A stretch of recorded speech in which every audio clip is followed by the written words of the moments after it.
சம்பூர் கடற்கரையில் மனித எச்சங்கள் மீட்பு. பலாலி ராஜராஜேஸ்வரி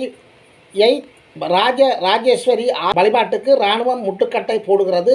பொதுமக்கள் கடும் விசனம். நிறைவேற்றி ஜனாதிபதி முறையை இல்லாது செய்ய திட்டம் வருகிறது. பிள்ளையான் தொடர்பான முக்கிய ஆவணங்கள் விரைவில் நீதிமன்றத்திற்கு. பிணைமுறை குற்றவாளி அர்ச்சுனா மகேந்திரனுக்கு சிங்கப்பூரில் உயர் பதவி. இவை விரிவான செய்திகளுக்கு முதல் தலைப்புச் செய்திகளாக காணப்படுகின்றது. தொடர்ந்தும் தலைப்புச் செய்திகள். பிள்ளையான் தொடர்பான முக்கிய தகவல்கள். பொதுமக்கள் பாதுகாப்பு அமைச்சர் நாட்டை விட்டு வெளியேறிய 1487 மருத்துவர்கள். அனைத்து ஆசிரியர்களும் பட்டதாரிகளாக இருப்பது கட்டாயம். பிரதமர் கருணி. ஆஸ்ட்ரஸ்வ மேன்முறையீடு இன்றுடன் நிறைவு பெறுகின்றது. இனி விரிவான செய்திகள். விரிவான செய்திகளுக்கு முதல் எமது காணொலிக்கு நீங்கள் புதியவராக இருந்தால் சப்ஸ்கிரைப் பண்ணாமல் தொடர்ந்து பார்ப்பவராக இருந்தால் தயவுசெய்து சப்ஸ்கிரைப் பண்ணுங்கள், ஷேர் பண்ணுங்கள், கமெண்ட்ஸ் பண்ணுங்கள், லைக் பண்ணுங்கள். அருகில் இருக்கின்ற அந்த பெல் ஐக்கானை கிளிக் பண்ணி நாங்கள் போடுகின்ற காணொலிகள் அனைத்தையும் உடனுக்குடன் பார்க்கக்கூடியவாறான நோட்டிஃபிகேஷனை ஏற்படுத்திக் கொள்ளுங்கள். சம்பூர் கடற்கரையில் மனித எச்சங்கள். இனி விரிவான செய்திகள். சம்பூர் கடற்கரையில் மனித எச்சங்கள் மீட்பு. திருவோணமலை சம்பூர் கடற்கரை பகுதியில் மிதிவெடி அகற்றும் இடத்தில் இருந்து மனித எச்சங்கள் மீட்கப்பட்டுள்ளதாக சம்பூர் போலீசார் தெரிவித்துள்ளனர்.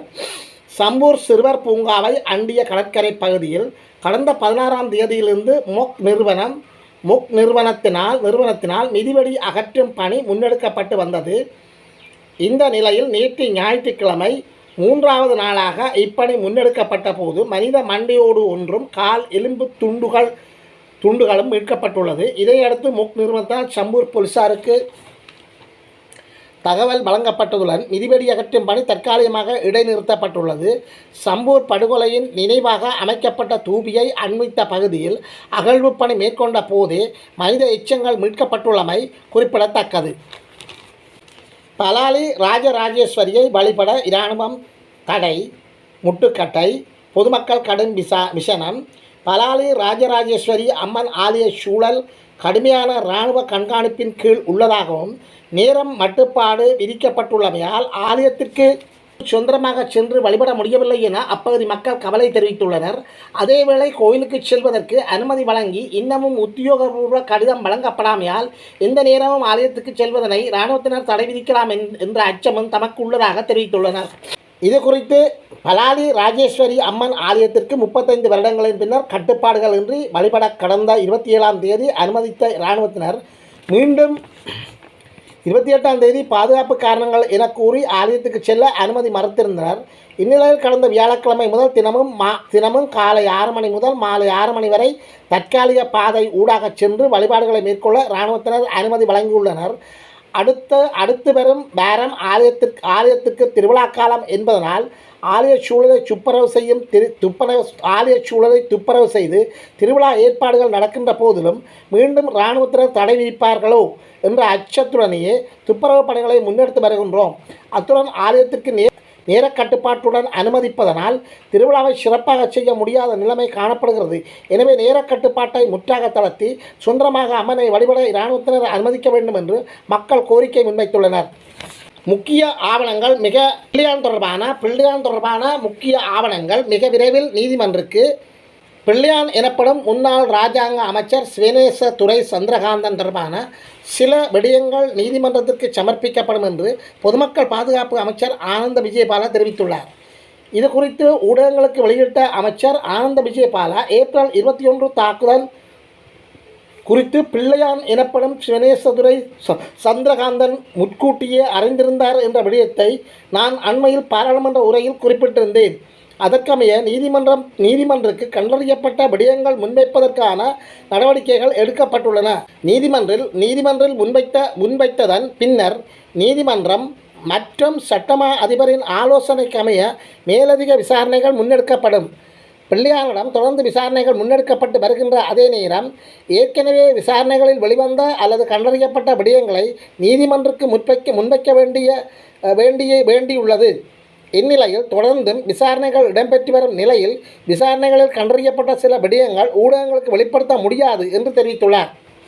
நாட்டை விட்டு வெளியேறிய 1489 மருத்துவர்கள் 2022 முதல் 2024 வரை அந்த கால 3 ஆண்டுகள் பகுதியில் முன்னெப்போதும் இல்லாத அளவுக்கு ஏற்பட்ட பொருளாதார நெருக்கடி தொடர்ந்தும் இலங்கையில் 2022 முதல் 2024 வரையிலான 3 ஆண்டு காலப்பகுதியில் முன்னெப்போதும் இல்லாத அளவுக்கு ஏற்பட்ட பொருளாதார நெருக்கடியை தொடர்ந்து இலங்கையின் 1489 மருத்துவர்கள் நாட்டை விட்டு வெளியேறியிருக்கின்றார்கள். இதன் காரணமாக அரசுக்கு வரி செலுத்துவோருக்கும் 41.5 மில்லியன் டாலர் நிதி இழப்பு ஏற்பட்டதாக மதிப்பிடப்பட்டுள்ளது. மருத்துவர்களின் வெளியேற்றமானது கிராமப்புற மற்றும் பின்தங்கிய பகுதிகளின் சுகாதார உட்கட்டமைப்பை சீர்குலைக்கும் என தெரிவிக்கப்பட்டுள்ளது. முக்கியமான சிறப்பு பிரிவுகளில் வெற்றிடங்களுக்கு வழிவகுத்துள்ளது. அத்துடன் மருத்துவ கல்வியை சீர்குலைத்தது என்றும் ஆய்வு ஒன்றில் குறிப்பிடப்பட்டுள்ளது. ஐக்கிய இராச்சியத்தை தளமாக கொண்ட சர்வதேச சுகாதார திட்டமிடல் மற்றும் முகாமைத்துவ இதழ் இந்த தகவல்களை வெளியிட்டுள்ளது. அனைத்து ஆசிரியர்களும் பட்டதாரிகளாக இருப்பது கட்டாயம். பிரதமர் கரணி. அனைத்து ஆசிரியர்களும் பட்டதாரியாக இருக்க வேண்டும் என்று பிரதமர் கரணி அமரசூரிய தெரிவித்துள்ளார். புதிய கல்வி சீர்திருத்தம் தொடர்பில் தென் மாகாணத்தில் கல்வி அதிகாரிகளுக்கு தெளிவுபடுத்துவதற்கான நிகழ்வில் கலந்து கொண்டு அவர் இதனை குறிப்பிட்டுள்ளார். அத்துடன் ஆசிரியராக நியமிக்கப்படுபவர்கள் கட்டாயமாக ஆசிரியர் பயிற்சி பெற வேண்டும் எனவும் அனைத்து ஆசிரியர்களும் பட்டதாரிகளாக இருப்பது கட்டாயமாகும் எனவும் அவர் இதன்போது குறிப்பிட்டுள்ளார். மேலும் முன்மொழியப்பட்ட சீர்திருத்தங்களுக்கு ஏற்ப கல்வி நிர்வாகத்திற்கு தேவையான மாற்றங்களை செயற்படுத்த ஒரு கல்வி பேரவை நிறுவுவதற்கு தாம் முன்மொழிந்துள்ளதாகவும் பிரதமர் கரணி அமரசூரிய தெரிவித்துள்ளார். அஸ்வஸ்வ தொடர்பான முக்கிய செய்தி. அஸ்வஸ்வ நலன்புரி கொடுப்பனவு திட்டத்திற்காக மேன்முறையீடு செய்வதற்காக வழங்கப்பட்டிருந்த கால அவகாசம் நிறைவடைய உள்ளதாக தெரிவிக்கப்பட்டுள்ளது. குறித்த விடயத்தை நலன்புரி நன்மைகள் சபை தெரிவித்துள்ளது. அதன்படி அஸ்வஸ்வ நலன்புரி கொடுப்பனவு திட்டத்திற்காக மேன்முறையீடு செய்வதற்காக வழங்கப்பட்டிருந்த கால அவகாசம் இன்றுடன் நிறைவடைகின்றது. தற்போது 2ஆம் கட்டத்தின் கீழ் அஸ்வஸ்வ பயனாளர்களிடமிருந்து சுமார் 30,000 மேன்முறையீடுகள் கிடைத்துள்ளதாக சபை தெரிவித்துள்ளது. குறித்த மேன்முறையீடுகளை பிரதேச செயலகங்கள் ஸ்தாபிக்கப்பட்டுள்ள மேன்முறையீட்டு குழுக்களினூடாக மீளாய்வு செய்யப்படும் என நலன்புரிகள் நன்மைகள் சபை தெரிவித்துள்ளமை குறிப்பிடத்தக்கது.